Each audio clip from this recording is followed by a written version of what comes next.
वाटतं. तर मगाशी आपण बोलत असताना तुम्ही एक मुद्दा उपस्थित केलेला होता की जर टॅक्स लॅबमध्ये किंवा करदात्यांना काही सवलत मिळाली तर अधिकाधिक लोक कर भरण्यासाठी प्रोत्साहित होतील. ते थोडंसं समजावून सांगा.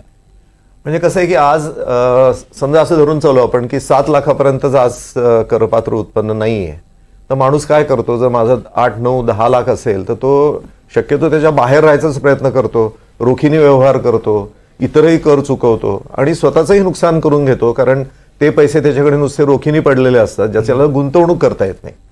पण हेच जर 10 लाखापर्यंत आणलं तर ती अर्थव्यवस्था ज्याला आपण म्हणतो की इन्फॉर्मल कडनं फॉर्मलकडे जायला लागते आणि जेव्हा ती फॉर्मलकडे अर्थव्यवस्था वाढायला लागते त्याचे दूरगामी फायदेही होतात. त्यामुळे एकीकडे सरकार थोडंसं आपलं करपात्र उत्पन्न हे म्हणजे कर उत्पन्न घटवतं, पण दीर्घकालीन फायदा दोन्हीचा होतो. जे कर रचनेमध्ये येतात त्यांचाही होतो आणि सरकारचाही होतो. त्यामुळे ते मला वाटतं केलं घेण्याची आवश्यकता आहे.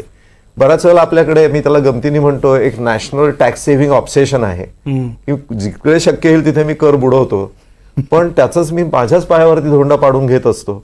जर मी एखादं उत्पन्न हे रोखीने घेतलं तर मी त्याच्यावरती कर भरत नाही. म्हणजे माझ्या बाबतीत नाही, मी म्हणतोय एक मानसिकता म्हणून म्हणतोय. पण अशा वेळेला काय होतं की ते पैसे माझ्याकडे असेच पडून राहतात. ते जर मी गुंतवले तर भरलेला कर मी 2 वर्षात वसूल करून घेऊ शकतो. ही भूमिका आज बदलण्याचा सरकार प्रयत्न करत आहे. म्हणजे जे रिटर्न्ससाठी पण आपल्याला माहिती आहे की कर ढाचा हे बदलला गेला की तुम्ही डिडक्शन घेऊ नका, पण त्याच्याऐवजी तुम्हाला आम्ही करामध्ये मुभा देऊ. या दिशेने आपला देश चाललाय. त्यामुळे त्या दिशेनेच त्याला अधिक गती मिळण्यासाठी मला वाटतं त्याचा उपयोग होऊ शकतो.